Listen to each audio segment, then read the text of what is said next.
અડી કડી વાવને નવગણ કૂવો, જેણે ન જોયો એ જીવતો મોહ. આ કહેવત આપણે અનેક વખત સાંભળી હશે. આ કહેવતમાં જે બે જગ્યાની વાત કરવામાં આવી છે તે બંને જગ્યા આપણને જૂનાગઢના ઉપરકોટ કિલ્લામાં જોવા મળે છે.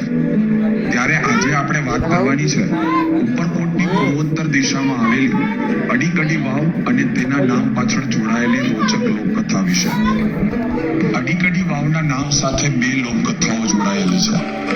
પહેલી લોકકથા મુજબ 15મી સદીમાં આ વાવનું બાંધકામ પૂર્ણ થયું ત્યારે રાજાએ તેમના સેવકોને વાવમાંથી પાણી સિંચવા કહ્યું, પરંતુ કેટલી મથામણ કરવા છતાંય પાણી આવ્યું નહીં.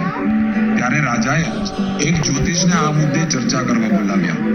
ત્યારે જ્યોતિષે આવીને જણાવ્યું કે જ્યાં સુધી બે કુંવારી કન્યાઓ બલિદાન નહીં આપે ત્યાં સુધી આ વાવમાં પાણી નહીં આવે. એ પછી નગરમાં રહેતી એતી અને કેતી નામની બે કન્યાઓએ પોતાના જીવનું બલિદાન આપ્યું અને વાવમાં પાણી આવ્યું.